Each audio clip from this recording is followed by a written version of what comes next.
motivation for coming back is, Lennox? What do you think is it money, or is it a mental thing, the fact that he is coming back into the game off the back of 2 losses, that he needs to put that to bed? What is it, do you think? I think it's the 2 losses back to back. Nobody really wants to leave on the bottom. They want to leave on top. So for him, I didn't think it was a good reason for him to leave. He definitely needs to get back in the ring and win a couple more fights. And I think he's looking for the Anthony Joshua fight. I think that's the biggest fight ever for him right now. Well, they are fights that potentially are down the line, but he has to deal with Makhmudov first. In terms of a potential 3-way world champion like yourself, Carl, does Fury have the mettle? Does he have the ingredients to do that, do you think? What, to come back and be world champion again? Potentially. It depends who's around as well. Don't forget you've got Fabio Wardley taking on Daniel Dubois, and that's going to be for the WBO title, I believe. Usyk's got the other, he's got WBC, the IBF, WBA, so options may open up there, but it's got to get Makhmudov out of the way first. And, you know, this guy's a bit of a threat. He's big and strong, he can take a punch, he's fit, he's been the distance a couple of times, so if Fury doesn't take him seriously, this could be a problem. But I've got a feeling Fury's coming back and he believes in himself and he's done everything right. So we're probably going to see a decent version of Fury. And at 70% Fury beats Makhmudov. Well, that is the current heavyweight champions right now, as you can see, very much dominated by Alexander Usyk. We don't know what Usyk's next move will be, but what do we need to see from Tyson Fury if he is going to get back in that mix, Lennox? Well, it's funny because usually when we see Tyson Fury come back, he doesn't really warm up too well in the first couple rounds, and you know, there's a threat there always. So I need to see him move and warm up and get back to his old self, and before trying to knock anybody out. But he's got to get that boxing back, he's got to get the movement back, he's got to get his old self back. He's been out for a while, and anytime he's out for a while, he's always coming back and doesn't look good in the first few rounds. Do you think he does need to beat Usyk for a third time?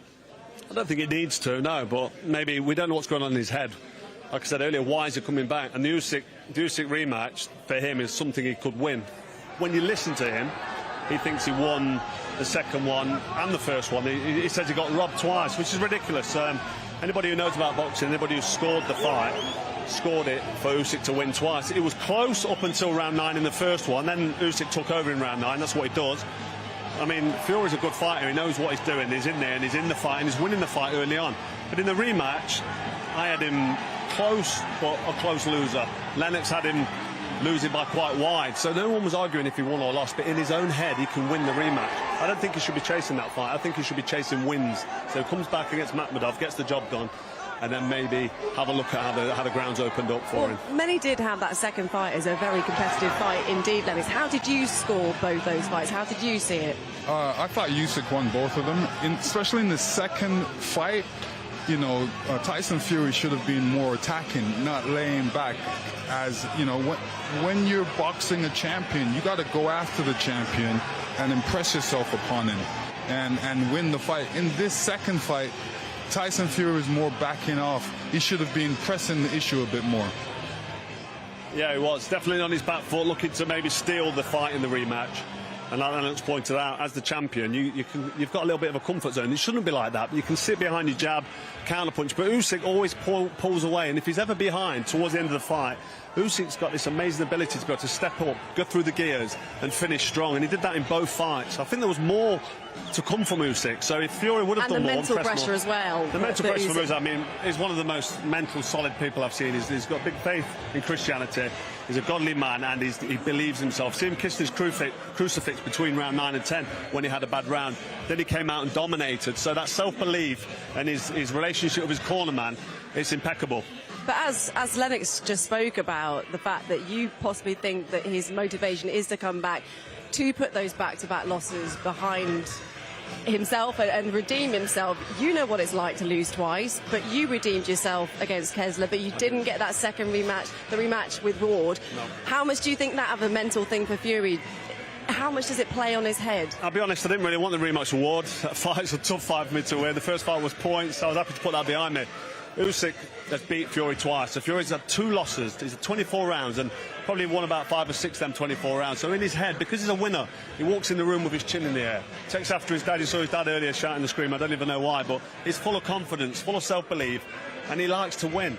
So he's lost twice to the same guy, and he's telling everybody that it was close and he could have got the nod and he should have won, maybe he got robbed. So, but maybe everyone in his has own... a bogeyman. Absolutely. And is Usyk's... I don't think he can beat Usyk.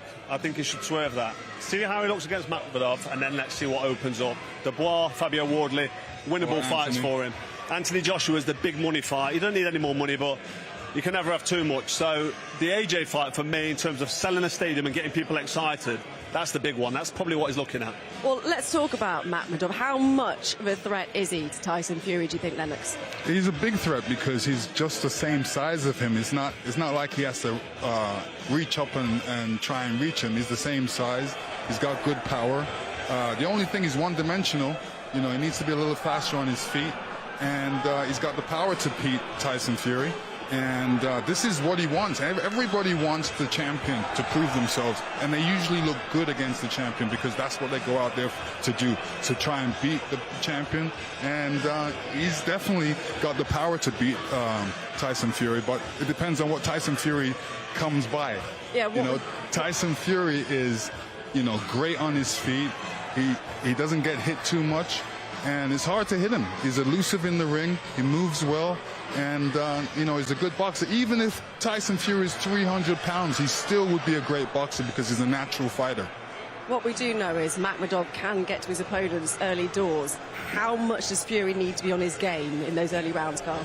I think he needs to be 70% on his game because 100% Tyson Fury in his prime, this would be a mismatch. Too fast on his feet, fast hands, accurate puncher, natural fighter. He's a natural-born fighter, and he's very, very technically proficient for a heavyweight. He moves well. He's got ticks so many boxes. Fast hands, good jab, good head movement, light on his feet, and he'll run rings around someone like Makhmudov. But if he comes back and he's not firing all cylinders, which you can't be at 38 years, he's in his 38, he turns 38 in August, he won't be at his best. We're not going to expect the best ever Tyson Fury, but a slightly better than what we're used to, like against Usyk. He was good against Usyk, actually. I don't want to give him any stick, but when he fought Ngannou, Francis Ngannou, he was terrible.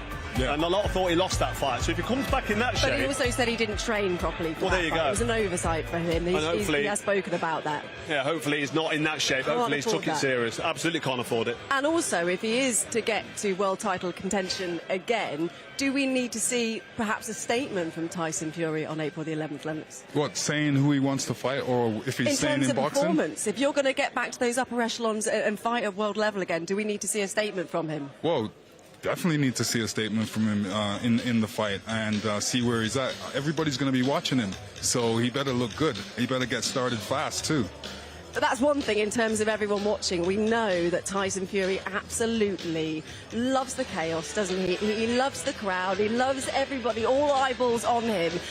And 64,000 fans in this Tottenham Hotspur Stadium is Tyson Fury's dream. We know that. But in terms of Makhmudov, how will he deal with the occasion, Carl? I think he'll be okay. He's been in he's not been in any massive fights. He's got no standout wins. The Dave Allen fight was pretty good for him in terms of winning that fight, because Dave Allen was a fan favourite, and Makhmudov turned up. He put on a performance. He went the distance. But when you watch the fight, he's in against somebody like Dave Allen, who's kind of, you probably agree, Len, it's British sort of level. Yeah. He's not a world beater, Dave Allen. He's a good fighter, competitive. He comes in quite fit. He believes in himself. But he's not quite at the races at world level. He's a fringe European level fighter. And Makhmudov struggled with him at times.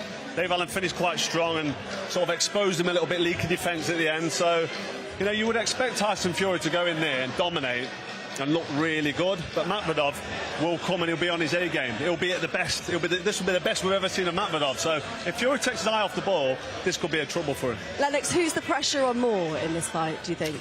I think it's on both of them. Both of them, especially Makhmudov, is up against a big guy, Fury. Fury's supposed to be on his way out, but now there's a chance that Makhmudov can take and put the pressure on Tyson Fury. He's just as big as Tyson Fury, so he's able to reach him with the right hand and the jabs. The only thing he needs to be a little bit quicker on is his feet. His feet are kind of slow, and he's one-dimensional. He needs to move his head a little bit more. So hopefully he's corrected those type of issues and comes out and he's at his very best. That's what we want to see, don't we? We want to see fireworks on April the 11th. Interestingly, When you both retired, you were both, what, 38 years old, pretty much around that? Yeah, pretty much, yeah. Yes. Were you ever tempted to come back, Lennox? I was very tempted to come back a lot of times when, I was working for HBO, and I would watch a couple heavyweight fights, and I'm like, yo, these guys are not performing like they're supposed to. I need to come back and show them how it's done as a heavyweight champ. What were the names? Were there any names mentioned that dangled in front of you that would have tempted you? Yeah, of course. Klitschko, different names, but I held it. I didn't come back, didn't have to. Vladimir? I proved everything I needed to prove. Vladimir, he needed to call me some names or something to get me hot and get me upset so I would come back, but he's such a nice guy, he didn't. Very true. How hard is it, though, as a fighter, and particularly as a heavyweight, to make that decision to put the gloves down for good?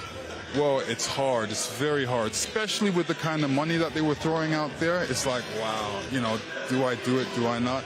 But I want everybody to remember me how I was, not how I became. What about you, Carl? I mean, we know you could be potentially tempted back. What would it take? A fat check and maybe a YouTuber? Listen, talk about Jake Paul. I wouldn't disrespect the sport enough to think that I could come back at a competitive level, at world level, because I retired at 37 years old because I couldn't do it anymore. In terms of physicalities, the desire in my head, I was ready to retire before that rematch. After that first fight with Groves, I decided this is the last time I'm going to do it, and that got me through the camp. And since then, I sat ringside commentating and being a pundit for Sky Sports, and I watched big fights all around the world, and I was able to get my boxing fix from being there ringside and thinking to myself, I'm glad I'm not in there, I don't fancy being in there. But then when you walk away from that and you take a step back, and then you start getting offers, like potentially Jake Paul did throw my name in the mix at one stage. Then there's been a guy called Darren Till who mentioned me, and I start thinking, but the minute you get back in the gym and start hitting the bag, and then you wake up in the morning and everything's aching, you get a reality check. So, That is a reality check. You realise that it's a young man's game. I've done the same thing. It's a young man's game, boxing, and I think Tyson Fury will realise that in this training camp. At 38, he probably still can be a version of his former self, but he's never going to be back to his best ever now. Well, he's taken his camp over to Thailand, hasn't he? He means business, he's moved everything away. We're still yet to find out who definitely will be training him. Hopefully we'll get that information today. But what do you think the thinking was, him taking his camp to Thailand? Obviously, he wants to go to a place where he doesn't want anybody around him. He just wants to focus. And that's actually a good thing, because a lot of the boxers nowadays, they don't go to camp, don't spend the time in camp so they can get focused. They stay around in their home territory, and they get phone calls from this and phone calls from that, and they're watching TV. In Thailand, it's totally away from everything, so he's definitely put that into effect, where he wants to be in a place where he's focused on this fight.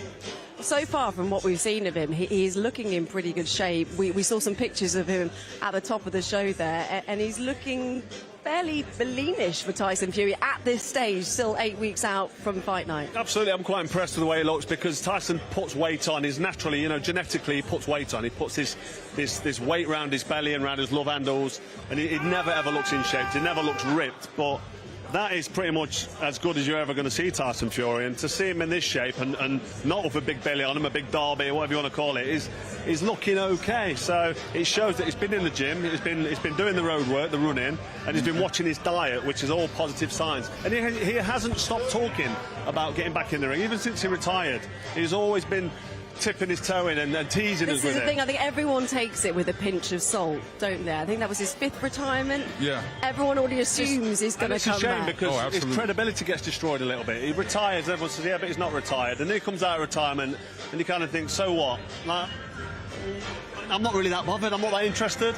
But Tyson Fury is such a big character, such a big name, and it's so interesting for me. You have to watch him fight. That's just... Are we expecting some fireworks up there on the top table today, do you think? I mean, when Tyson Fury's involved, you just never know, do you? No, I'm expecting fireworks. I mean, his dad just lit the fuse just a second ago, and, I'm sure he's going to bring that on to his son. His son's going to be coming out here, making a lot of noise and showing that he's ready. Yeah, John's already given us a taste of what may be to come. What do you think, Carl? Well, John's already started. I was looking around for security and realised I'm stood next to Lennox Lewis. And you've got my back, haven't you? He's got my back. Yes, I do. I think there'll be something, because, it's a big occasion. It's on Netflix as well. This is big news. And Tyson Fury doesn't want to come here and just have a small chat and then go away. He's going to want to make a splash. So I'm expecting something pretty big. Well, you've kind of already said it, Carl, because it is the big occasion, which of course means that Michael Buffer is in town. Right, let's hand you over to the man himself for the introductions. Well, ladies and gentlemen, good afternoon and welcome to one of the great venues in the world for sports and entertainment, Tottenham Hotspur Stadium, London. We are here for a very special launch press conference to make a very special announcement.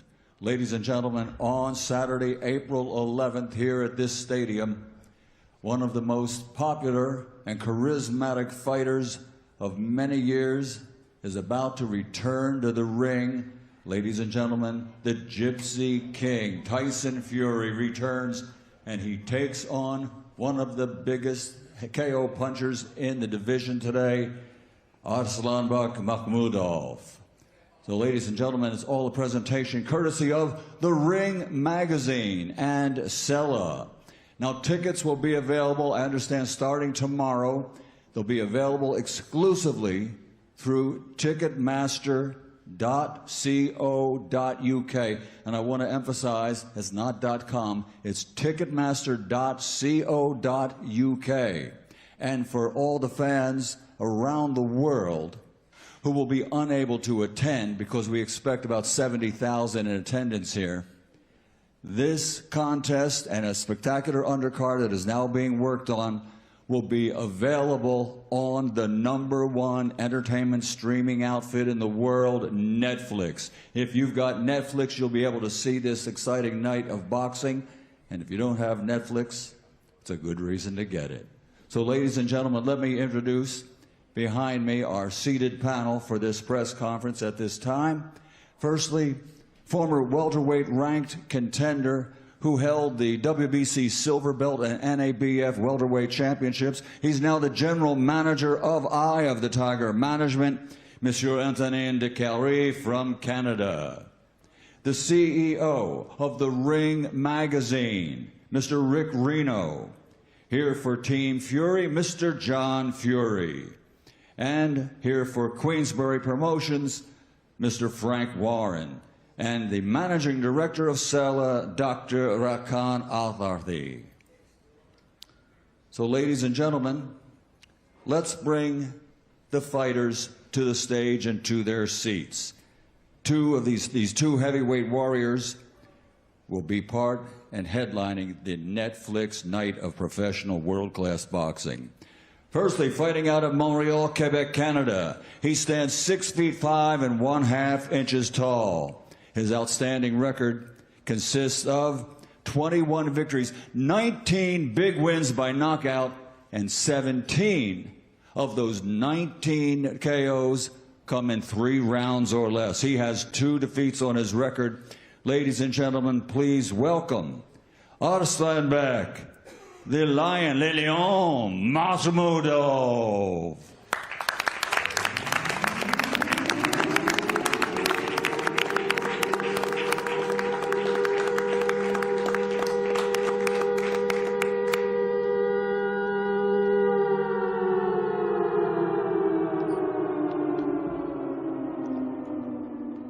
And ladies and gentlemen, his opponent, the return of one of the most charismatic fighters in the history of the sport.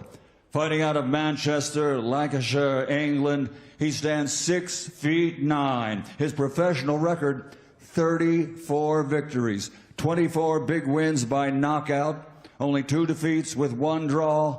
Ladies and gentlemen, presenting the 2-time heavyweight champion of the world, the Gypsy King, Tyson Fury. Tell me why, look into my eyes, brother, I ain't telling lies.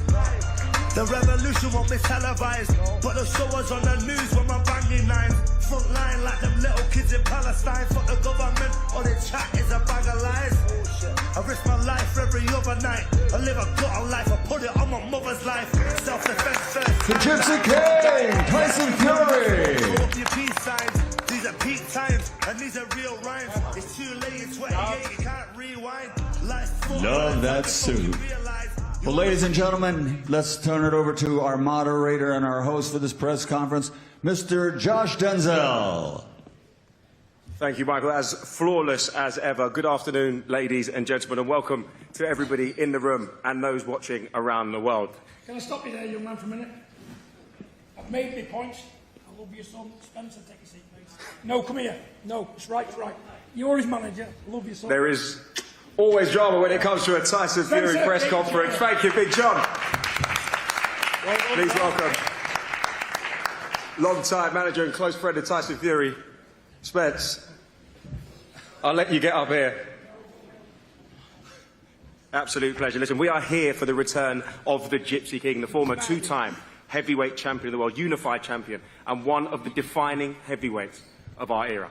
Boxing is always better when the biggest stars are active, and they don't come much bigger than this man beside me. On April the 11th, after 15 months away from the sport, Tyson Fury will step out of retirement and into the ring right here at the Tottenham Hotspur Stadium, live on Netflix. Standing in his way, a Russian man mounted. A man with 19 knockouts, 13 of those coming in the very first round. He's got no interest in fairy tale endings. For Fury, this is about proving there is more to write in his legacy. For Makhmudov, it's the chance to shock the world and catapult himself into the heavyweight picture. To officially open proceedings here, I'm going to open up the floor to CEO of Ring Magazine, Rick Reno. Rick, pleasure to have you. It's a pleasure to be here, and I want to thank everyone for coming out for this press conference. And I want to say that the Ring, Sella, and His Excellency Turki Al-Sheikh, we are over the moon to once again be working with Netflix on another mega event. And, you know, for the last year, the heavyweight division, it felt like something was missing. It was missing some energy, some kind of fire. It needed an injection of the sort. And it's getting a massive injection in 2026 with the return of the Gypsy King, Tyson Fury. And Netflix, you know, they want big mega events, spectacles, major names. And it doesn't surprise me in the least that when they wanted to put on another mega boxing event, they came and said, we want Tyson Fury. And Tyson's coming back. He's hungry. He wants to make a big statement, but he's facing a danger man to my left, a guy with dynamite in his hands. Makhmudov is also very motivated, very focused, and this is an opportunity. You know, he pulls off a big upset. It could change his entire life on the biggest platform out there in the world. Once again, I want to thank everyone for coming and turn it back to our great moderator. Now, in terms of legacy and long-term impact, what does a successful comeback for Tyson Fury do for his standing in heavyweight history? I mean, Fury's already cemented, I believe, a position in heavyweight history, and he's cemented a position for himself also as a first ballot Hall of Famer. But, you know, he showed in his last fight that he's still at the top of his game. He's still extremely skilled. He's still one of the biggest names, not just in boxing, but I believe in sports in general around the world. And you'd never see a boring Tyson Fury fight. I mean, Tyson comes to fight, Makhmudov comes to fight, and there's still a lot of big, major events and major fights for Tyson to make out there, and he seems like the time off has did him well. He's eager and ready to go, and you know, I expect a pretty sold-out Tottenham Stadium for this card. Rick, when you assess Makhmudov's body of work so far, what stands out to you in terms of his legitimacy as a top-tier heavyweight contender, the man to test Tyson Fury on his comeback? Well, I mean, the heavyweight division is the one division more than any where one punch is all it takes. I mean, we've seen it time and time again, including last year. A guy could be behind 9-10 rounds, lands that one punch, and the whole fight is over. And the one thing Makhmudov has shown me is he can take a punch, and he certainly can give a punch. So, I mean, Tyson can't take this man lightly. I don't think he's taking this man lightly because he knows he lands the right punch in the right place, and it could be lights out. No doubt, Rick. Thank you very much. Now, I'm going to turn it over to Tyson's team and hear from someone who's very close. We've been by Tyson's side for years. Long-time manager and close friend, Spencer Brown, the CEO of Gold Star Promotions. Now, Spencer, let me ask you this. Did you genuinely believe that we'd be sitting here today promoting the return of Tyson Fury and talking about a push for him to become a 3-time heavyweight world champion? Yeah, I did actually. Speaking to his family and his brothers and everybody. Tyson loves boxing. He's an historian. There's nothing he doesn't really like about the game. He talks about it all day, all night. And I could see him coming back. He just had to he had to itch.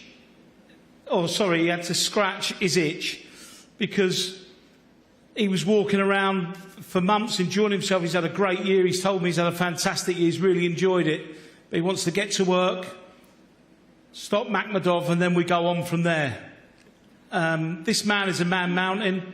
He's, you know, he's only been beaten by 2 of the world's top fighters.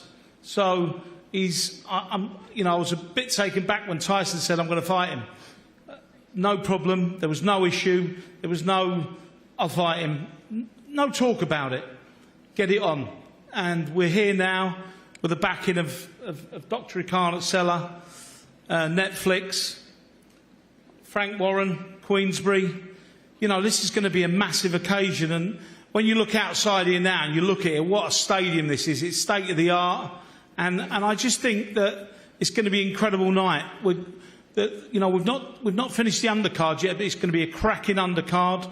We've been rung for tickets by some of the top celebrities of the world, some of the top sportsmen around the world. They all want to come to this fight. The return of the big GK, Tyson Fury. Be there or be square. I'm telling you, this is going to be big. And this guy who's fighting tonight, he can bang, or not tonight. At the day, he can bang. This guy can fight. Like I say, he's a potential banana skin. But I'll back my man to the end of the earth. The big GK's back. Be there. Thank you. Spencer, now, Tyson's been out in Thailand preparing. Can you talk us through the thinking behind that? It's obviously a big change from we'll speak to the man about himself, but I just want to know what the team wanted to gain from a change in training camps. I don't think there is no gain. Tyson, he's a great fighter. There's nothing he doesn't know about boxing. I don't think there's many people in the world who can teach him anymore. Just structure and going through what he always does do, but doing it better. He seems to be so happy in Thailand. Who wouldn't be happy there? It's warm, it's lovely, he's acclimatised, he's a national hero over there. He's got great fighters around him. That's what he chose to do. And every day they're working hard. I think that a few more people will be joining the team very shortly. And when camp's ready, this is just the start. There's 8 weeks to go yet. So we're in the preliminary stages. But as you can see, he's looking very, very fit, very tanned. He looks really well. And I think you're going to see a rejuvenated Tyson Fury. And he's really looking forward to coming back into the game and showing what he can do. Listen, he looks fantastic, especially in the brand new suit. Looks unbelievable. And the tan's working for you, Tyson. I couldn't afford a suit like that. Now, listen, the idea of Tyson becoming a 3-time heavyweight champion, how much does that drive him behind the scenes? Because he's done it all. He's climbed to the very top of the mountain. Look, it's not if or why or what. It's when. He will become a 3-weight champion. Don't worry about that. Is that what's motivated him winning camp in those hard runs, those long, hot, sweaty training sessions? There's a lot of motivations in this fight. There's a lot of motivations. You know, he's getting paid well. He wants to work. He wants to get back in and wants to win this world title. Very important to him. Very important for him in boxing history.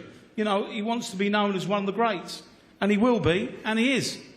To become a 3-time heavyweight champion, you've got to go through the fire. And talk to me, if it goes well on April the 11th, what does that path look like in your perspective? Have you spoken about that with the team? Yeah, I mean, look, this is our first fight back. You can't look beyond that. It would be very silly to do that.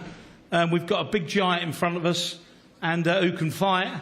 So, we've all talked about different scenarios and different fights that we'd like to do, but let's get through this first fight, not look forward. We've got to get the job done. You know, what's in the past, we've got to get this job done, then we move forward again. And Tyson's right up for the challenge. Spence, thanks for your words. I want to get some perspective from the other side, the camp of Arslanbek Makhmudov. So joining us is the General Manager of Eye of the Tiger Management and former fighter himself, Antonin Dekary. Antonin, I love the name of the business. Is it going to be a rocky story for your man? It's going to be a much better story for us than it was in Rocky IV. Let's face it. Tyson Fury is a legend. I think Arslanbek said that word before, and I think it's a great definition.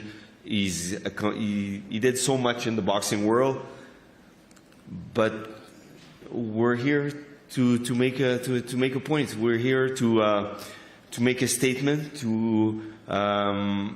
We're going to shock the world. That's the plan. We're coming in. I keep hearing that Makhmudov's a big, strong guy that can bang, which is true. He's a very, very powerful fighter. But let's not forget that we came to England at the end of 2025. We won all the round. We won a unanimous decision. He can box. So obviously he's got a lot of power, but he's got a lot more tools in his bag. And you know, let's face it, no disrespect. Obviously, Tyson Fury is one of the greatest to ever do it, but on April 11, unfortunately, it's going to be a different story. Anthony, talk to me. When this fight was presented to you, what was your immediate reaction? Was it a straight yes, or did you have to think about it at all? Arslan was forcing us to say yes before we even had the time to discuss it. First, it was 100% yes right away. This is arguably the biggest stage of Arslanbek's career so far. How do you assess the challenge that a legend of the sport like Tyson Fury brings? Well, it's a great opportunity. It's a great challenge for sure. But his whole career was built for that. You know, we've trained really, really hard. We've traveled the world. We prepare ourselves for that night, and there's, you know, again, a lot of respect. But on that night, it's going to be a different story. We're going to go real hard, and I know that Arslan's a bad man when he's in the ring. No doubt, this fight is going to be broadcast live on Netflix to a viewership of potentially hundreds of millions. A lot of new boxing fans. What would you like them to know about your man before fight night? Well, make sure you don't skip any second. It could be very fast. Arslanbek is known as like everybody said, he's terrifying. I mean, I know him personally. I know how like he's a great man. He's very kind, but he can be very dangerous and he can be very mean in the ring. Now, you talk us through camp. I've seen that there's videos of training in the cold mountains. How's it been so far, and what's the plan 8 weeks out from fight night? I mean, he's very, very serious. He's been training in Russia. Now he's coming back to Canada, and he's going to prepare with Mark Ramsey for the rest of the camp. You guys can expect the best version of Arslanbek Makhmudov on April 11. You couldn't get two different camps. One hot, beautiful Thailand, one the Russian mountains. It's sure to be an incredible fight. Now, thank you, Anthony. Before we hear from our fighters, I'd like to bring in a man who has guided Tyson through some of the biggest moments of his career. Tyson's long-time promoter, CEO of Creasby Promotions, the legend, the Hall of Famer, Frank Warren. Frank, how are we? I'm fine. How are you? And good afternoon, everybody. Listen, talk to me. You've seen Tyson at every stage throughout his career. What does this return mean for you as a man who's been by his side from the very, very beginning? Well, first of all, I'm pleased that he's coming back when his powers are still there. He hasn't retired for 5 years. By the time this fight takes place, it'll be 18 months. He's in with a live opponent, a real live opponent. He's got a knockout ratio of 90%. Big banger. I think 17 of his fights he's won in the first round. So this is a big step up for Tyson. But for Tyson to be coming back now to the sport, it brings a total new level of interest again.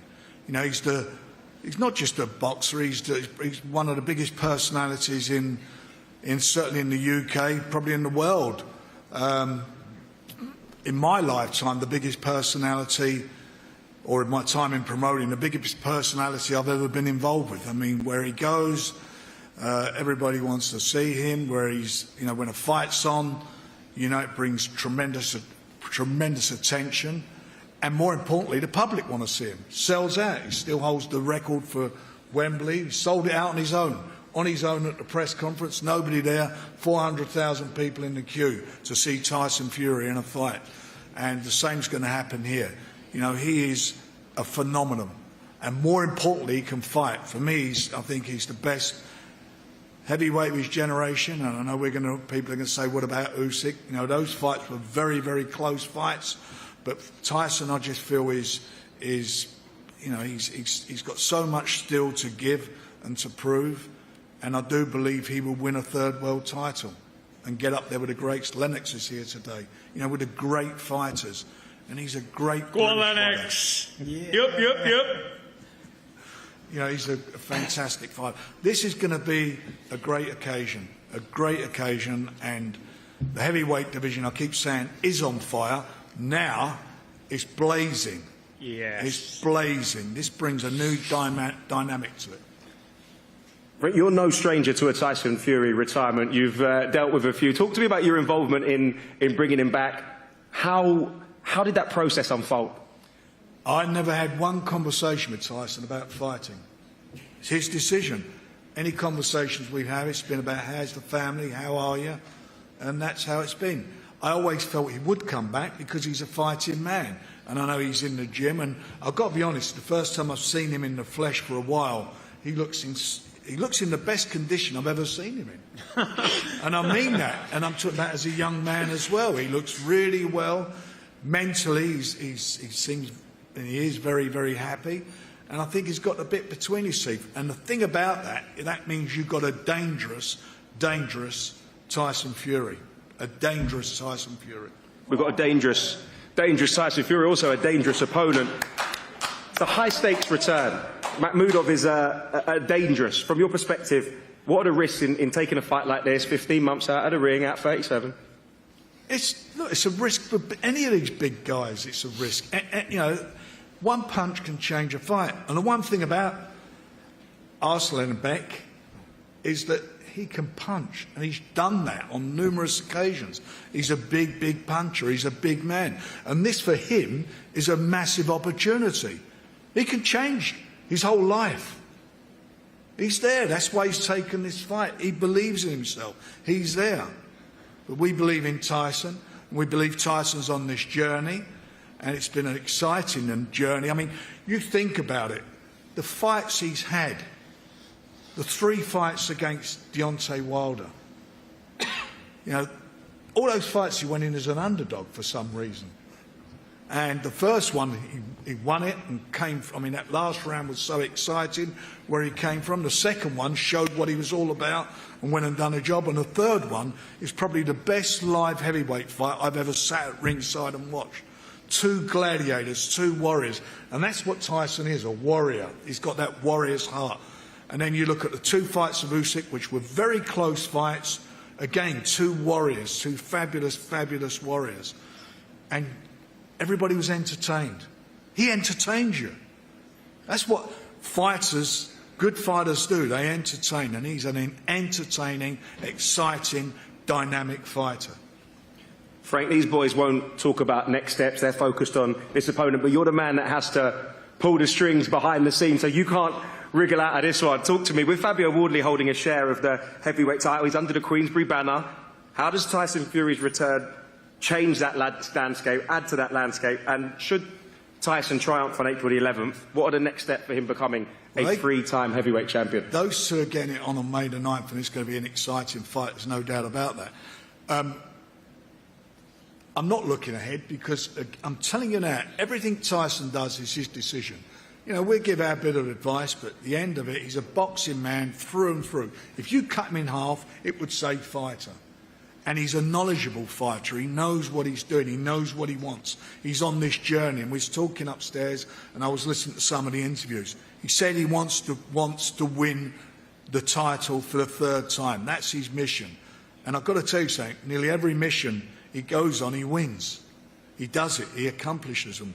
And I'm sure he's going to have his eye on that fight. There's going to be an eye on Usyk. There's so many connotations, so many permutations. One thing's for sure, it's going to be an exciting journey. Always is. Right, there's 2 routes. Sorry? Which one would he prefer? Where are we going? We go Usyk rematch or the winner of Wardley-Dubois? One's easier to make. The only one who can answer that is Tyson. For well, me, Tyson, I would get ready the answer. Listen, all the fights are good fights. I'd like to see him in with Usyk again. I would love to see that fight again. They were great fights to watch, and I'd also like to see him fight the winner of the 2 guys, of Fabio and Daniel. They're all exciting fights. Heavyweight boxing is so good at the moment, and now, as I said earlier, it is a light. Like that blue touch paper, when Tyson Fury gets in there, here at Spurs in April, we're going to see a fantastic performance. And then after that, the world is his lobster. Listen, it will be. The heavyweight division is absolutely on fire. So, before we keep talking to these guys, I want to bring in the men who'll settle it in the ring. Arslanbek, welcome. We're just under 8 weeks away from what will unquestionably be the biggest night of your career. What was your personal reaction when you heard Tyson Fury was coming out of retirement and you were at the very top of the list of potential opponents? First of all, hello everyone, and I want to say thank you, first of all, His Excellency Turki Ali Sheikh for this opportunity. Yes, I was very happy. I was very happy when I heard this news, because for me it's a dream fight. It's all my life I go for my goal. My parents told me, my uncle told me, when I was 9 years old, they told me, you're going to be champion of the world. So I just follow my goals and enjoy this time now and enjoy my trip to this, my goal. And I'm looking forward to April 11 to reach my goal, inshallah. Thank you. Arslanbek, you're well on the way to reaching your goal if you beat this man to my right. Now, you posted a photo of you and Tyson Fury 10 years ago when you were a fan. What is it like looking back at that now and being sat here on the top table about to fight? Yes, this time it was in Canada. Yeah, even wasn't did a pro debut. I wasn't pro boxer. I just came to signature contract. At this time, Tyson was already world champion, former world champion, and yes, he's a legend, like a big name in boxing. But I come here for make my legacy, my story is. You come to make your legacy. You'll certainly make an incredible legacy if you win on April the 11th. Now, do you think there's a chance, there's a lot of talk online, there's a lot of talk around the boxing world that Tyson Fury wants to become a 3-time heavyweight champion. Do you believe there's a chance that he's overlooking you in any way?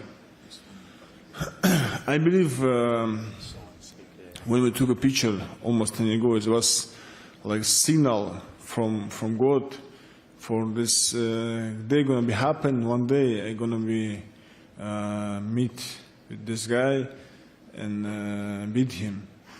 That's why this is my goal, and I believe God prepared for me that this.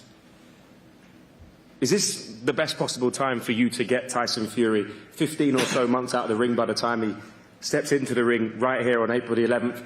A long layoff at 37 years old. Is this the perfect time?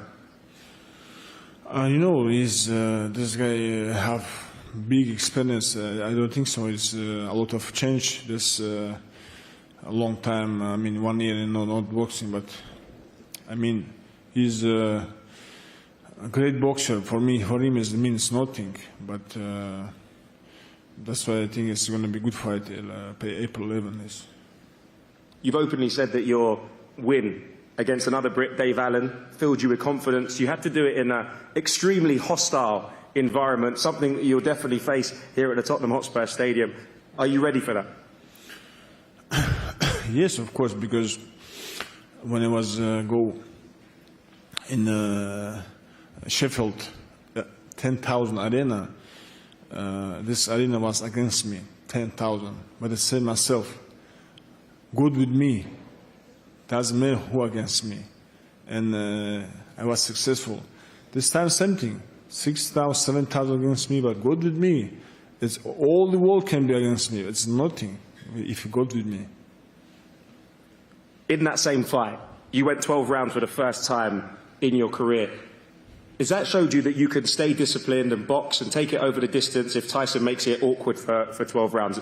Or do you believe that it has to end inside the distance for you to get the win? I don't know what's going to be happening in the fight, but of course we'll prepare for all distances. The man is ready. Now, Tyson Fury has been dropped 8 times in his career, with 4 of those coming in the last 6 fights, and you've built your career on knockouts. Do you believe you hit hard enough to keep Tyson Fury down? What's the question again? Tyson Fury has been down 8 times in his career, with 4 of those coming in the last 6 fights, so more recently. You built your career on knockouts. Do you believe you hit hard enough to keep Tyson on the canvas? You know, guys, nobody knows what's going to be happening in a fight, but we can just make a reason to win. What we can do, just, you know. Arslanbek, thank you very much. We look forward to seeing you. Now, Tyson. We've got to stop calling them retirements. They're more like sabbaticals now. It's more like just a little break away from the sport, holidays from work. Let's start with the question that everybody wants to know the answer to. Why have you decided to come back? And was there a catalyst? Was there one moment where you thought, do you know what, I've still got it? First of all, thank you to everyone who turned out for this press conference today here at Tottenham. Thank you to Turkey Al Sheikh for putting this show on. Thank you to Netflix, Spencer, Frank, everybody who's been involved. Thank you to everybody. And I'm glad you asked that question. Sorry, Dr. Rakan as well, he's right here. Without this man, let me tell you something, without him, none of this would be possible. We spent hours and hours on the phone making this deal happen, and without this man here, he deserves all the credit he gets. Great man. Now, big shout out to my dad, because without him I wouldn't even be born. How about that?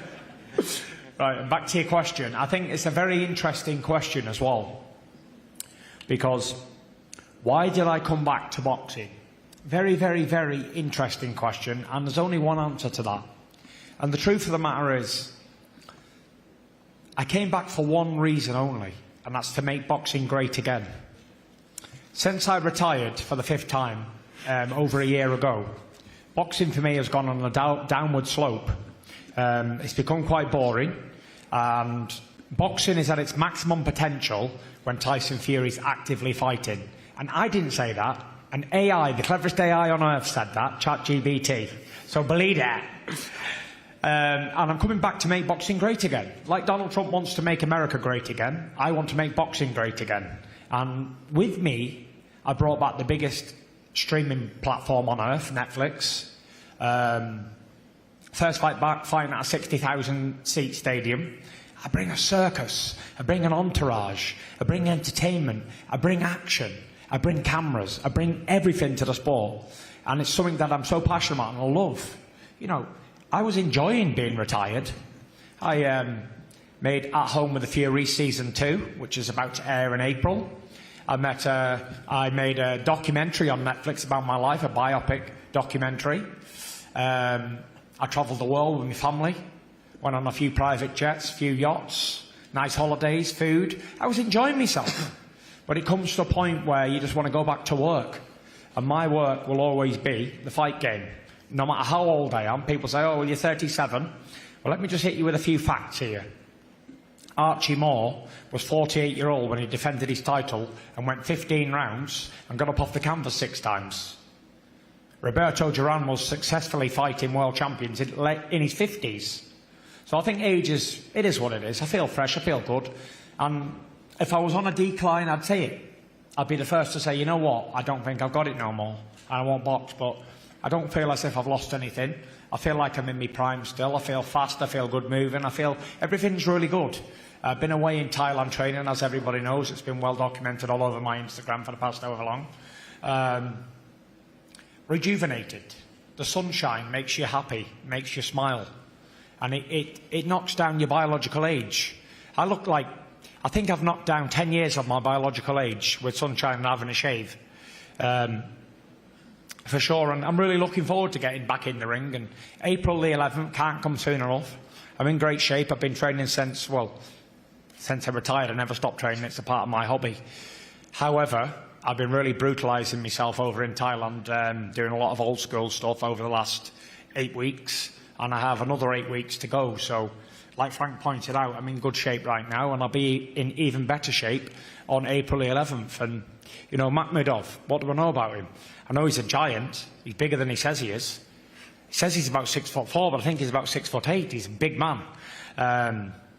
Knockout puncher for 14 or 15 first-round KOs.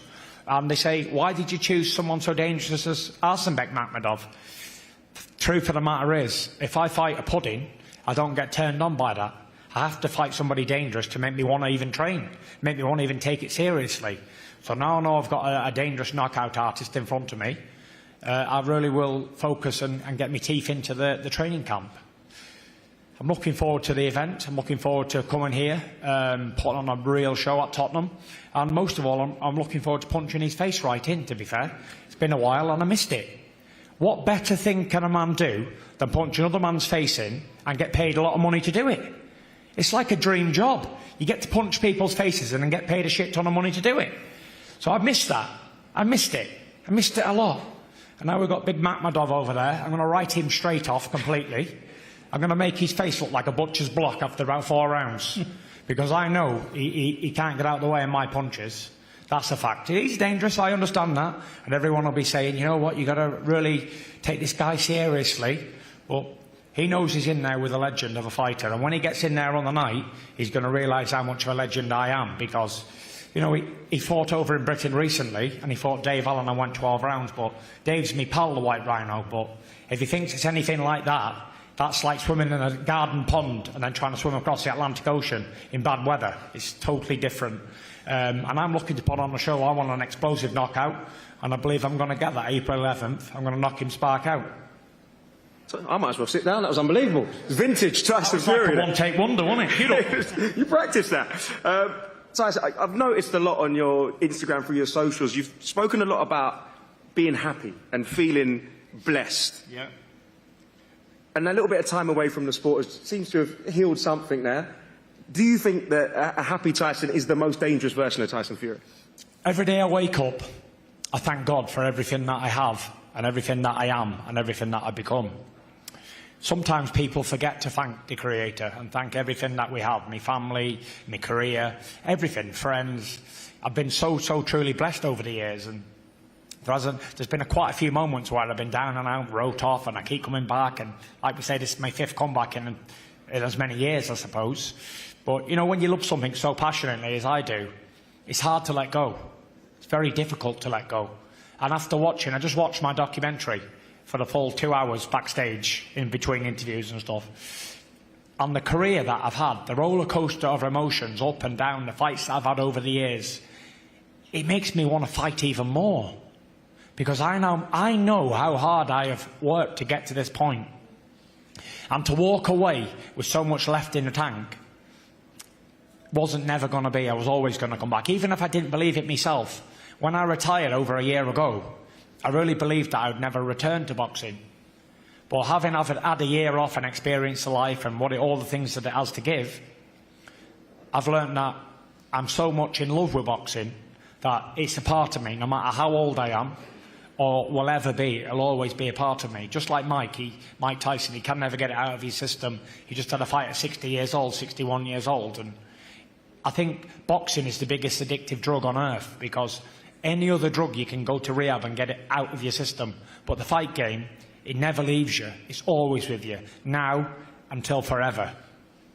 You've spoken a little bit about healing, being happy and coming back to the sport. You said maybe you didn't think you would come back at one point.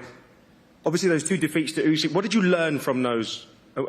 How did that help you kind of come back and in a different mindset? What did I learn from those 2 fights? I learned that I'm a very good boxer, and I learned that you just got to flow with the punches and just take life as it comes, ups and downs.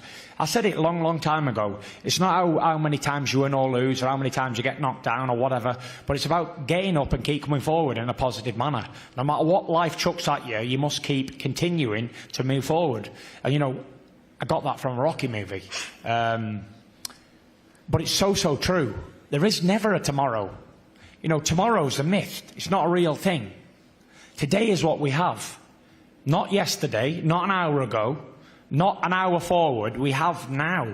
Tomorrow might not ever come. And I suppose the biggest turning point in this comeback for me was a tragedy that happened with Anthony Joshua. I was on holiday with my family in Thailand for Christmas, just to get away from the rain. Sick of the rain, it was depressing me. And then I hear all that bad news that's gone on. And I thought, you know what? Life is very, very short and very precious and very fragile. And anything could happen at any given moment. And you should never put things off until tomorrow or next year or next week. Because tomorrow is not promised to nobody. The Bible says tomorrow is not a gift. Tomorrow ain't promised. Tomorrow is a mystery. So we have to live for today. And me living for that day, I made my mind up there and then that I'm going to come back to boxing because it's something that I love and I'm passionate about and that I've always been in love with. And there is no tomorrow to put it off to, so that's why I'm back today for this big fight.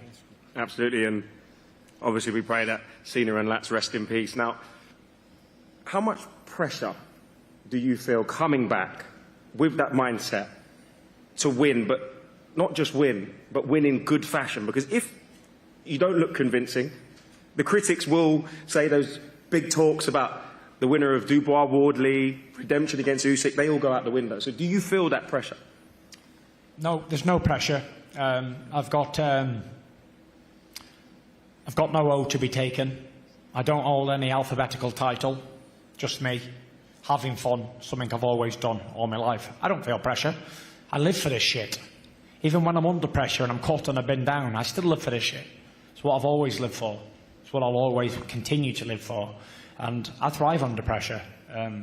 And as for the critics, I'm sure Van Gogh had his critics, but I can't name any right now off the top of my head. Fuck the critics, who cares about them? They're just soft, sorry people who have to hate on other people who are trying to do something that they could only dream about doing. Probably having wanks in the bathroom about doing it. Yeah, well, when real men get in there and fight, and another idiots, armchair critics, slag off people who are doing something they could only dream about, then it's a sad, sorry state. So, does the lion care about the opinions of sheep? No, he doesn't. Who cares? I read a quote on Instagram recently and it said, does the honeybee waste his time telling the flies that the honey is better than the cow shit? He doesn't. He just lets them crack on with it. And that's what I do. I crack on with my own business. I don't get involved with anybody else's. And I stick in my own lane. I'm not a big-time investor. I'm not a property developer. I'm not a realtor. I'm not anything but a fighter. And that's what I'll always be. And that's why I'm back again, sticking in my own lane and doing what I always do. I'm going to write down a list of these incredible quotes. I'm going to sell it on eBay for a lot of money. Absolute vintage Tyson. This is your first time fighting back in the UK since 2022 in this very, very stadium. Has it been 4 years already? Yeah. Shocking how time flies, isn't it? How good will it be to be back in front of 60, 70,000 British boxing fans? It will be absolutely unbelievable. And I know my legion of fans will fill the stadium up, no problem. We boxed here in December, freezing our nuts off, out there, me and Derek Chisora for the heavyweight championship of the world. And everybody and his dog said, that won't sell any tickets. It's December, it'll be raining. But guess what happened, Frank? What happened? Sold out. Sold out. And I anticipate another sellout and another epic fight here in Britain. It's unbelievable to be back. You know, I was away in Saudi for the last, what's it been, 4 years? Mm-hmm. Yeah, the last few fights have been over there, and to come back to the UK with Netflix, dream come true to be back here at Tottenham, and I had a great win here last time, and I'm hoping to get another great win here again on April 11th. It's live on Netflix, and Tyson is definitely Hollywood, let me tell you that. Now, your dad's been in the room. He's saying that he wanted to have more input into this camp, and you posted your weight on your socials, 18 stone 11 and 3/4 pounds, 17 pounds or so lighter than you came in for the Usyk rematch. One of his wishes was he wanted you to learn to move again, to be awkward, to be jerky, to be hard to hit. Is the weight a part of that, and is Thailand a part of that? The weight is... weights can be deceived. You know, I was about 18 stone 10 when I fought Usyk last time out, but I weighed in, fully hydrated, fully fed, and I had my coat on and boots, big leather jacket, so I wouldn't buy into the weight on the scales too much, and scales don't really mean a lot to me. Hence the reason I've always been a fat fucker all my life, but it hasn't really affected me. But yeah, listen, I'm training away, and whatever weight I come in at, I'm not a slim, fast woman who's checking her weight every 10 seconds with a set of scales. I'm a heavyweight man, 19 stone, 6'9". As long as I'm fit and strong and I eat my food well, I'm not really too concerned about what weight the number says on the scales. And as long as I'm performing and doing what I've got to do, then I'll be happy on the night. So you've been in with some of the biggest punchers in heavyweight history. Number one in history. Number one 7. in history. That's not bad, is it? Number 1 3 times and number 7. That's pretty good. Right, they're 1 and 7. Where does Makhmudov rank in terms of that threat? I don't know. I've never fought him. I've never felt his power, but I'll let you know after the fight. I'll be asking you, don't worry. Listen, quick one. Back in Thailand, training camp looks a little bit different than Morecambe. Is it just the rain, the reason why you're out there? Can you give some insight to the boxing fans who see you on your socials, see you training, see you happy? So why am I in Thailand training? So when you wake up in England and it's pissing it down, you look out the window, how does that make everybody feel? Truthfully. Anyone? Wish he was in Thailand. Not fun. Miserable. There you go. Yeah. When I'm in Thailand and I wake up and it's 30 degrees outside, I'm like, this is awesome! Let me go training. Sunshine is the key. And if you wake up in the rain, you feel shit. And if you wake up in the sunshine, you feel happy. And I want to feel happy. I don't like the cold anymore, and I don't like the rain, I don't like the greyness. I don't like the 2 weeks of summer we get per year. So that's why I'm in Thailand. I've been there 8 weeks already. And the worstest day we had is 27.5 degrees. And the best day we've had has been about 35 degrees. So yeah, it's been pretty good. I've really been enjoying my training, and you can get a good sweat on. Muhammad Ali once said, he said, I train in Miami, live in Miami, he said, because when I'm having my breakfast, I'm losing weight. When I'm jogging, I'm losing weight. When I'm training, I'm losing weight. When I'm sleeping, I'm losing weight. So while I'm out in Thailand and 30 degrees, it's a bit like Miami with the humidity, I'm losing weight all the time. You're definitely selling it. Now, how does this fight end on the 11th? Talk to me. Give us a prediction before we get into the face-off. How does it end? Probably a big right hand KO. Nice and easy. Want to give us a round prediction? Round 6, why not? There Sounds we go. like a good even number. Mystic Tyson. Guys, thank you very much for joining us. I will allow these guys to step forward and head into the face-off.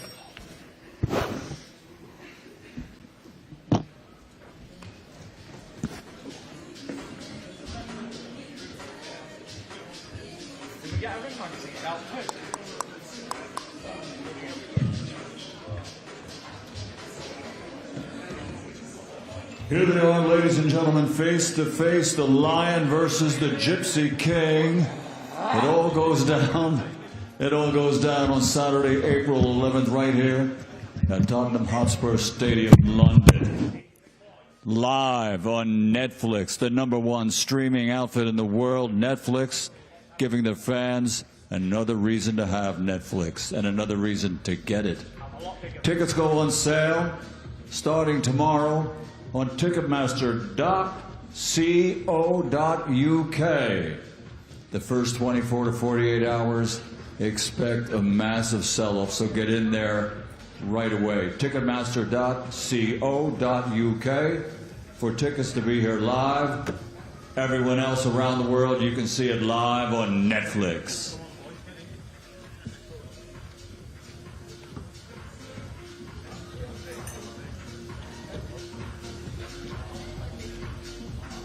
It's Arslanbek, Le Lion, the Lion, Makhmudov versus the Gypsy King, two-time world heavyweight champion, Tyson Fury. So there you have it. The face-off has happened. We have a fight, don't we? A very respectable press conference there between Fury and Makhmudov. Lennox and Carl is just exiting the studio. We shall explain why in just a moment. Lennox is alongside me. Lennox, what did you make of that? It was a very civilized, respectable press conference. Let me tell you, Tyson Fury is in good form. He's in good form. I like what I was hearing. I like the fact that the way he came in, and he's talking confident, he's looking good, and he's in a great suit. I'm excited about the fight, looking forward to it. It was quite a different Tyson Fury, I'd say, we've seen. He seems to be the most relaxed, happy we've seen him, and the big man himself, I think, is making his way to the studio. But that's surely a good sign, because a happy fighter is a dangerous fighter. We know that. Yeah. Here there he is. comes in. All right. Brother, all right. Looking well, Thank you. You too. Thank you. All right. See you, Tyson. Have we got your Netflix shoes in? We must get these in. We'll get my broken foot out the way. Napadon. This is very much on brand, Tyson. On point. Lennox and myself were just saying, you do seem to be in quite possibly the best place that you've been. Would you agree with that? I wouldn't say it's the best I've ever been in, obviously. I've had some great moments in my life, but I'd say it's up there for sure. Yeah. I feel good, Lennox. I feel I did a good 8 weeks of training, pre-training camp already. Just get me weight down and focusing on, like, get me head straight. I'm really looking forward to the fight, you know. Let me tell you, that's the biggest thing about boxers. Training camp is very important, and I know you're a guy that takes training camp very seriously, and you plan ahead, and this one seems like a real good one over there. You look good, you come back and you're talking great. So Thailand may be the next training spot for a lot of boxers out there. Maybe, who knows? There's a lot of fun out there as well. Great. You said about the training camp and why you selected Thailand. What, the heat, the sunshine, anything else? I mean, I've seen you. You've been doing some karate out there. Yeah, I've been doing a bit of Shaolin Kempo, bit of kickboxing. It's across the board, broaden my horizons. I've been doing a little bit of Zen meditation as well. You know, I'll try anything new. Why not? Zen meditation is very good because, as we were talking about, a happy fighter is always a very dangerous fighter, and that could be the case on April the 11th for Tyson Fury, perhaps? Yeah, I feel rejuvenated. I've had a year away from the sport, and I've not been thinking about boxing much, to be fair. What did you do in that year? What did I do? I made a documentary with Netflix. I made season 2 of At Home with the Furies. Can't wait. That took First season was brilliant. Combined 10 months to make both of them. Then I went on a few holidays, did a bit of travelling with the family, even called Lennox Lewis up drunk one night. He did. Can we tell? We was on holiday and I was on the phone and I went, yes, Lennox, what's going on, my brother? Dare we ask Lennox how that phone call went, or can we not? No. We'll leave it there, shall we? You had fun in your year. Yeah, but he was happy about getting back into training, I'll tell you that for sure. Is that when you are your most happiest, do you think, when you are in training? When I'm in training, you know, I'm happy. When you're without the training in your life and you fill it with other stuff that not so good for you, you miss it. You yearn for it. Lennox will know exactly what I'm on about. He's been there and done it all before me. You know, I'm 37. I still feel good. I still feel in my prime. You know, I've got a lot more to offer, and there's a lot of big fights out there that I know I can win. I know I can beat this guy, and I know I can beat the other heavyweight champions in the division. And if we get a fight with Usyk again, I know I'll get decision this time. How far are you thinking down the line? Because you do have to get rid of Makhmudov. Like I said, the great Archie Moore went on for a long, long time, and I'd like to think I'll go on for a long, long time. Who knows? You mentioned Usyk there. We still don't know what Usyk's plan is and where he's going to go. Have you spoken to him? I haven't, but I can guarantee you one thing. By the end of the year, he'd be begging me for a fight. Because the one thing the Gypsy King does bring is a lot of money. Whoever fights me gets very rich. Just like this Makhmudov guy, he's going to make a shit ton of money for fighting me. And there's no other person in the division who can bring that sort of entertainment and money factor to these fighters. Where does he rank? Where does Makhmudov rank in terms of opponents you face, do you think? I have no idea. I've never faced him. I'll have to let you know afterwards. You can, but going into it anywhere, how are you looking at him in terms of opponent? How am I looking at him? He's a big, strong man. Probably can lift a lot of weights. Looks a big, strong neck on him. But the size of his head, I won't be able to miss him. Big jump in 1-2, bang, bang, slip off, whap, whap, whap. He'll be a vintage Tyson Fury for sure. How dangerous is he for you, though, do you think? Well, he's got 17 first-round knockouts. Yes, yep. And he's got 20 wins by knockout in his 22 fights. Yeah. But I've never struggled with the big giant men. The bigger they are, the easier they are for me. And he's a big boy. There's not much difference in size. I know what you were saying when you said he's got a big head. I mean, that's a big target. Yeah, big target. And he's got a big body as well. Yeah, yeah. Ripping that body. And you're right about his height. He looks like about 6'8". Yeah, he's a big guy. He doesn't give he's much weight. He's weighing 270 pounds as well. No flesh on him. Yeah. Big, lean fella. So what can we expect if you are to, say, get back into world contention and potentially join this man's club of being a three-time world champion? Yeah. Do we need to see a statement? Do we need to see an explosive performance from you? Not really. You don't need to say anything. You just need to see me get through this fight and win, and then whoever's next will be next.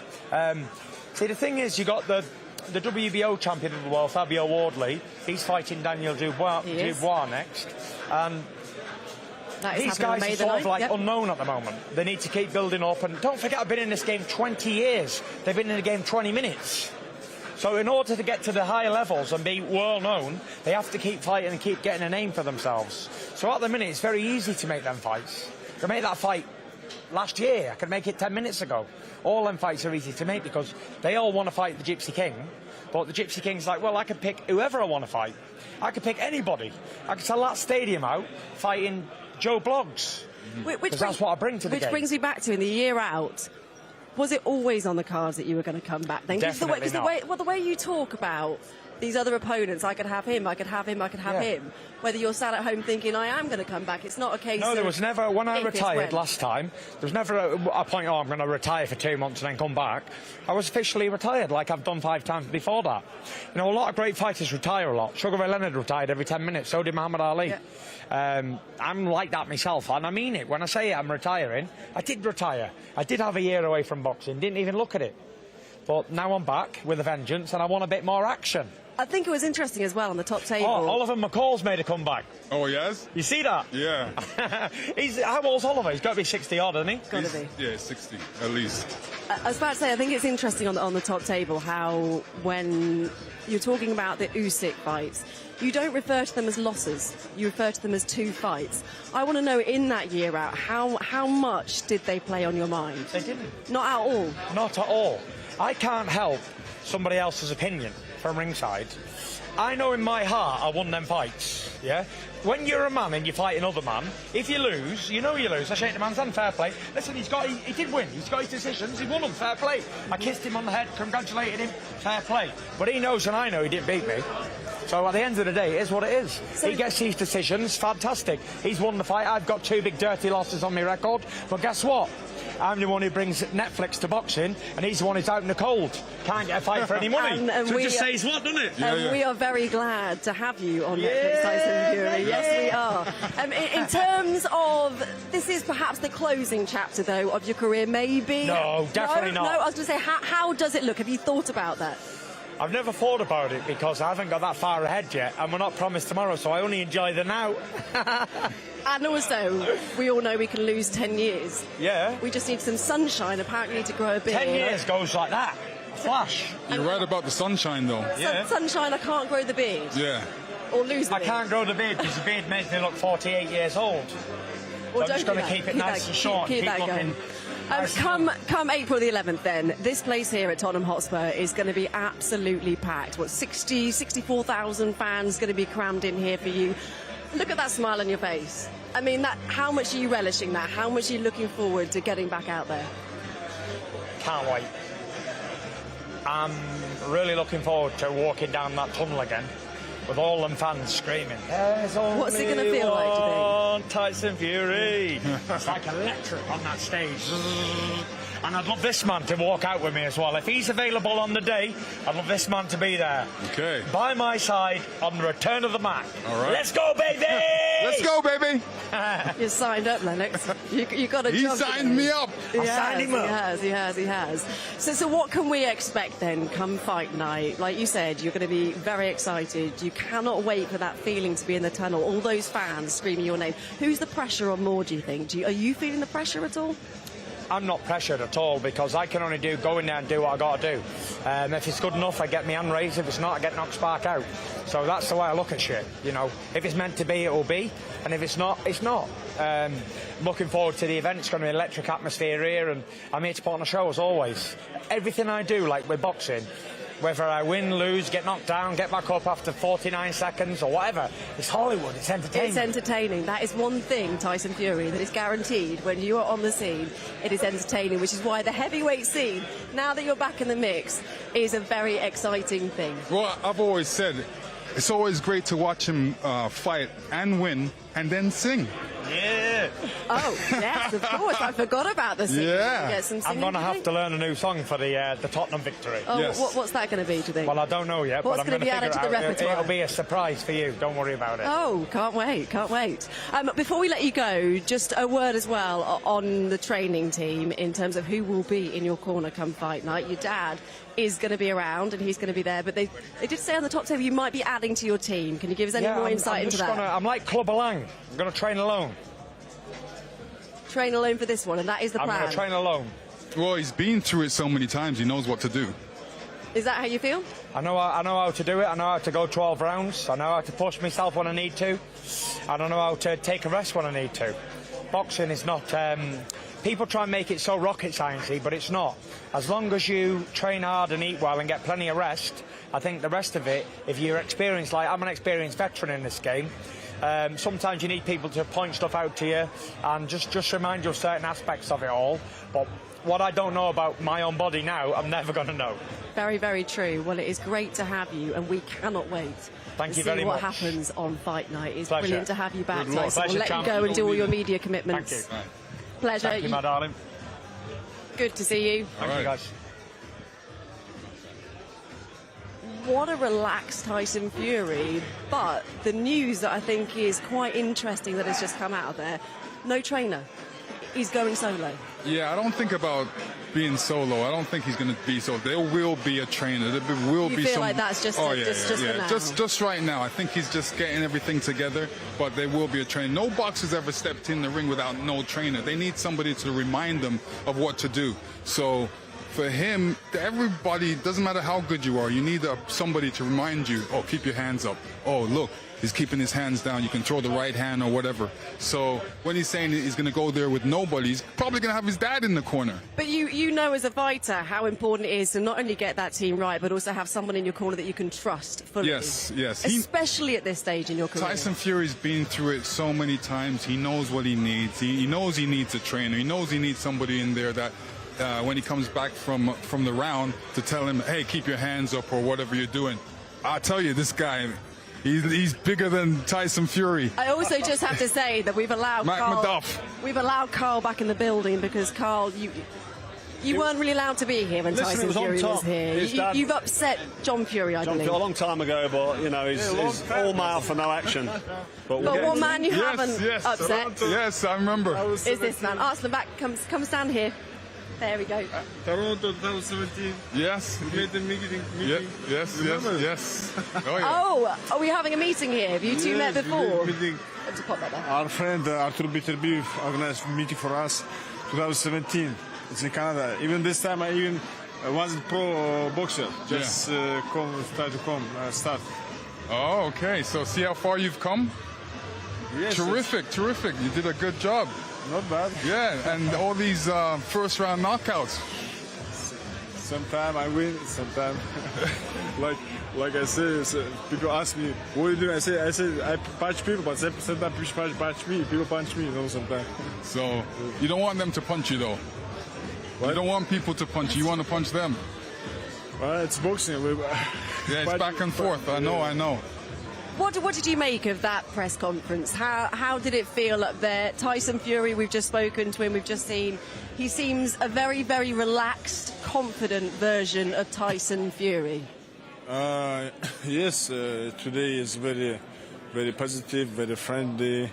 To be honest, respectful. I like this way because my philosophy is, as a professional athlete, like young generation, look at us, and we have to show them best example. Not like today, some MMA fighters do backstage talking. We understand it's show. People want to see like some drama, but we have to have like line. We don't have to cross. True. You don't have to keep cross respect, that line. Keep respect. Show best example for young generation. Don't show them like you can say whatever we want and bad words. This is very bad. Yeah, you have to be professional. Professional. Yes. Like you was. Yeah? Yes. I am loving the love for Lennox today. There are a lot of Lennox. Lennox, to be honest, in the was house. my It's absolutely favorite. brilliant. One is my favorite boxing. I watch always his kind because we are almost same alphabet. But now I'm bigger than you. Yes. I don't know. You got. When it was meat, I was a little bit shorter. Yeah. I shrank a little bit. Don't have those big muscles anymore. It happens to us all. Yes. You were a fan, though, of Tyson Fury. There is a picture, is there not, of you and Tyson from years even ago? I was a fan in times. It's 2017. I make a photo. No, I think before I make a photo with Tyson Fury. With you, I think we make a meeting summer, right? Yeah. Summer, exactly. So this was 2017. I make a photo both with Tyson Fury and Lennox Lewis. And today, 9 years after, we are. Now you're fighting him. Yeah, exactly. Yeah. How are you approaching? How confident are you feeling ahead of the fight? I feel, guys, like this 9 years old was a signal for me, like go show me. This time, of course, I don't understand what go show me, but he prepared me all my life, with always 9 years, my professional career for this moment. He prepared me for me this moment. Of course, I beat him. Of course, I win him. How I can you knock him out? Yes, heavyweight division, Yeah. What's the plan? What's the plan when you go in there? Plan, win. That's it. Win. Any means necessary. No, just win. I think as ex-fighters, we want to know: are you going to put it on him? Are you going to take it to him? Of course, if I go for win, because he is champion. He was former champion. He is big superstar. You not motivate like as me or motivate. For me, that's why I motivate. I go for my hunting. It's my name Arslan. It's mean lion. I go for my hunting always, and I hope so. It's going to be big hunting, and I hope so. It's going to be successful fight hunting. That's why. What are the tools you're going to use? What? What are you going to use? Jab, right hand? I'm going to be use punch. Just any punch. Any punch, anyhow. I'm going to use punch for sure. Tyson Fury's not been very busy. He's been inactive. You've been busy. The Dave Allen fight. You beat my friend up, Dave Allen. And that was a good fight. Good fight for you. A good comment. Thank you very much, bro. No problem. You're a good fighter, very strong. You take a good shot. I'd like to see you move your head a little bit more, but you've been busy. So do you think the game plan will be to go forward, put it on Tyson, let him know that he's been out of the ring for so long? Have you got a game plan? Yeah, of course. Everyone know Tyson Fury is a good boxer. He can work attack, but he can play. But most of them he play, he go back, That's why, of course, I have to go forward. I have to take my chance. I have to show I'm come for. It's win need for me more than for him. It's win for me, not for him. That's why I come for that. Good. That's good to hear. Tyson Fury trains in Thailand. Where do you do most of your training? Do you go to training camp, or do you stay at home? Yes, I start like I heard this news. I start my camp in Canada 1 month. I did in Canada. So after in December, I did in Canada 1 month. Like start beginning of camps. In January, I come in Dagestan in the mountain, in the Russian mountain. So I go, can you imagine, over the 2,000 high altitude. Yeah, altitude. I go for 3,000. I train here 3 weeks with my coach. Talib of Mir Pasha is also coach. Artur Bitrbiev also coach. Salvi, very big name of in amateur boxing. You know? Oh, okay. So I train with him as my coach. So 2 camp left. Yeah. Finished, and I have 2 camp more. Is there a certain weight that you want to come in at? Yes, I have to prepare 100% for this fight. I have to prepare all the aspects, you know, and conditional and technical. That's why put everything in the map, you know. Okay, good. Well, good luck. And also, I want to ask a question, because as you've seen with Tyson Fury, there is a lot of eyeballs, a lot of people watching Tyson Fury. They get excited about him. He's entertaining. The occasion is going to be a very, very big night indeed on April the 11th. How are you feeling about that in terms of 64,000 fans being here? How will you do that? Will you feel the pressure? No. Last time, you remember that in Sheffield, it was 10,000 arena. 10,000 was against me. Because I fight with Dave Allen, people love him a lot. I see that, you know, real people love him. But when I go in the ring, this 10,000 crowd was against me. I said myself, I go here with my God. If even it's all the world against me, if goes with me, they can do nothing for me. I go with my God and I win. Now it's 6,000 or 16 billion, doesn't matter. I go with my God again. And I go for win again, inshallah. Okay, final question. Yes. First bell goes on fight night. What happens, Arslanbek? What happens on fight night? First round, what happens? It's my hunting. It's my hunting. The lion is hunting. It's my time. It's my hunting. I go to do everything for my win. Inshallah, bi-iznillah. Well, we wish you the best of luck. Thank you and very we much. shall see you on Thank April the you. 11th. Very much looking forward to it. Thank you very much. Thank you very much. Arslanbek, we'll let you go. You'll All right, have man. other media commitments to do. I have to say, both of them, Carl, very, very, very chill. I was going to say very big lump. Well, they are. They are. Particularly, I'm not really wearing heels today, so I feel very small. Very chilled. They look like they're enjoying it. Tyson Fury's back. He probably sees this as a fight that he should win in his head because of where he's been. And I just think Makhmudov will be enjoying the occasion. He'll be getting paid well. He's earned this win. He's earned this position because of the Dave Allen win. So I think he'll be taking it with both hands, and he's thankful to God for this opportunity, and he'll be coming fit and strong. So he'll be dangerous. I'm looking forward more to this fight now because I've seen these two guys come together than I was before. I think he's taken this deadly serious, and he's seen it as a massive opportunity, which is what it is. Deadly serious. For Makhmudov, doesn't seem to be any real fear there. He's not phased. No, not phased at all, which No. could potentially be quite dangerous for Fury. Yeah, I mean, he's been looking for this fight for a long time, and this is a big fight for him. And this is a fight where he can prove himself and show the world that he belongs at the top. So anybody would take this fight, especially fighting Tyson Fury. It's a difficult fighter to fight, hard to hit. But even just to go in there, like Tyson Fury said, you make a lot of money fighting him, and that's true. You definitely do, but for Tyson Fury, would you say this is the right opponent for him to come back to? Yes, I would say it's the right opponent. You know, it's a little bit of a threat, but he's got his best asset, which is movement, so he can always move out of danger. And anytime he wants to go back in there, he can move into danger and work and do what he does best. What do you think, Carl? I think as long as he's got the fitness, as long as he's got the aerobic capacity to go 12 rounds, I think he'll be fine. If he starts to fade and starts to slow down, or if he even gets off to a slow start like he did with Ngannou because he wasn't prepared, then there's the danger, because this is a guy who's just gone, I know it's Dave Allen, I don't want to play Dave Allen down at all, but he's not world level, he's British level, but he's fit and strong, and he keeps coming forward, and he throws punches until the last round, till that final bell goes, Dave Allen. And Makhmudov coped with that.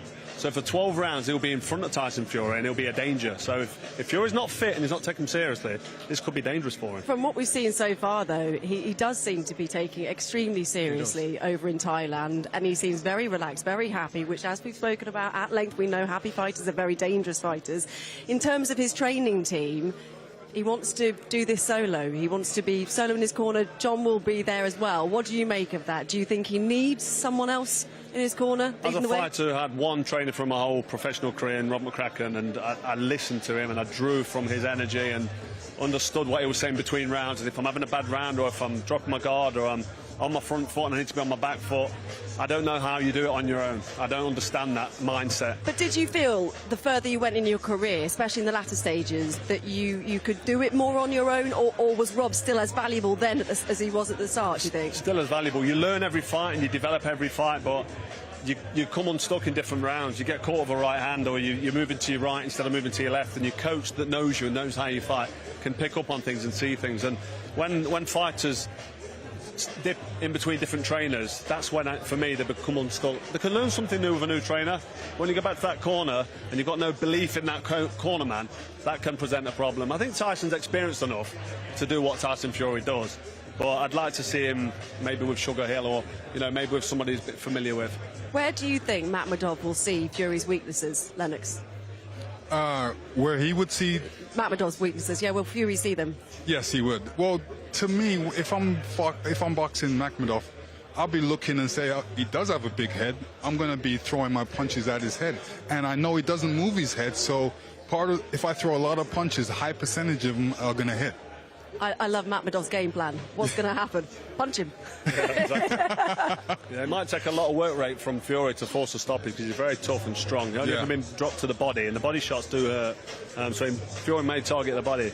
But Makhmudov, like you said, you just said it there, just punch him. So he's going to go in there and he's going to let the shots go. He's talking about having the heart of a lion. He means business. So Fury better be in shape, and he looks like he is in shape, so I don't think there's any danger. Exactly, and we've still got 8 weeks to go. He's got another 8 weeks in Thailand, so surely things are only going to get better. Okay, it's coming, isn't it? It's coming. We are 8 weeks out. Yeah. What is going to happen on fight night, Carl? What's going to happen? Give me a prediction as well. My prediction is the smart money and the safe bet would be for Tyson Fury to beat Makhmudov on points and look good doing it and enjoy himself and get the rounds under the belt, because he's been out for 14, 15 months. And when you've been out that long, you need the ring craft, the ring experience. You need to take you'll be doing it in sparring and in training. But sparring's the closest thing you can get to real fighting. Is ring rust a concern for you, do you think? It is, yeah. Sparring's nothing like real fighting. With them small gloves and on the occasion. So I'd like to see Tyson Fury take his time a little bit, work into the fight, and maybe get the points win or the stoppage, force the stoppage, because he'll be able to hit Makhmudov. He doesn't move his head. His chin's there to be hit, and a combination punch, and then off to the side, then a second phase attack. The referee might say, you know what, that's enough, and that could happen. But what I don't want to see him do is take his time, get caught with a couple of silly shots, and then be struggling, and then get taken to deep water and not be ready for it because he's been out of the ring so long. It's got dangers, but my prediction is for Tyson Fury to do the job, at least on points. Okay, well, it has been, 2.5 years since Tyson Fury's had a win. He goes into this off the back of back-to-back losses. Lennox, can he do it? Can Tyson Fury do it? And if he can he do it in style?